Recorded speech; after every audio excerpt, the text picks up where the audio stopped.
ChatGPTയുമായുള്ള ഒരു കുഞ്ഞൊരു ചാറ്റിന് ശേഷം എനിക്ക് മനസ്സിലായ ഒരു കാര്യമാണ് എൻ്റെ ഡയറ്റ് ഒട്ടും കൺട്രോളല്ല.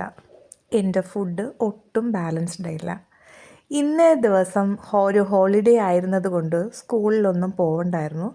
അതുകൊണ്ട് ഞാൻ കരുതി രാവിലെ ഒരു വളരെ ഹെൽത്തി ആയിട്ടുള്ള ഒരു ബ്രേക്ക്ഫാസ്റ്റ് ഉണ്ടാക്കാമെന്ന്.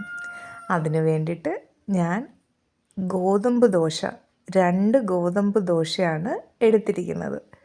കാർബോഹൈഡ്രേറ്റ് വളരെ കുറയ്ക്കണമെന്നാണ് ChatGPT പറഞ്ഞിരിക്കുന്നത്. അതനുസരിച്ച് 2 ഗോതമ്പ് ദോശ എടുത്തു. ദെൻ അടുത്തത് ഞാൻ എടുത്തത് പാവയ്ക്ക വിഴുക്ക് വരട്ടിയതാണ്. പാവയ്ക്ക വിഴുക്ക് വരട്ടിയതിനകത്ത് ഒരു തുള്ളി എണ്ണ പോലും ചേർത്തിട്ടില്ല. നിങ്ങൾ കമൻറ്റ് ചെയ്യുകയാണെങ്കിൽ ഞാൻ എങ്ങനെയാണ് പാവയ്ക്ക വിഴുക്ക് വരട്ടിയത് ഉണ്ടാക്കിയെന്നുള്ള വീഡിയോ ഞാൻ ചാനലിൽ അപ്ലോഡ് ചെയ്യാം. പിന്നീട് ഞാൻ പയറ് പുഴുങ്ങിയതാണ് എടുത്തിരിക്കുന്നത്.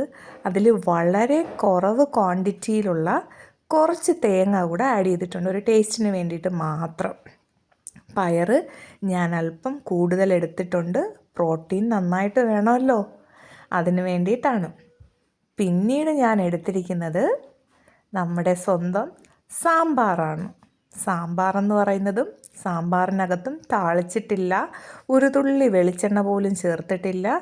വളരെ ഹെൽത്തി ആയിട്ടുള്ള രീതിയിലാണ് സാമ്പാർ ഉണ്ടാക്കിയിരിക്കുന്നത്. ഇതിൻ്റെയും വീഡിയോ വേണമെങ്കിൽ നിങ്ങൾ കമൻറ്റ് ചെയ്യണം, എങ്കിൽ മാത്രമേ ഞാൻ അപ്ലോഡ് ചെയ്യുള്ളൂ. സോ ഇന്നത്തെ ഹോളിഡേ ആയിട്ടുള്ള എൻ്റെ ബ്രേക്ക്ഫാസ്റ്റ് ഇതാണ്. എല്ലാവരും വീഡിയോ ഇഷ്ടപ്പെടുകയാണെങ്കിൽ ഒന്ന് ലൈക്ക് ചെയ്യണം, കമൻറ്റ് ചെയ്യണം, ഉറപ്പായിട്ടും സബ്സ്ക്രൈബും ചെയ്യണം. Bye.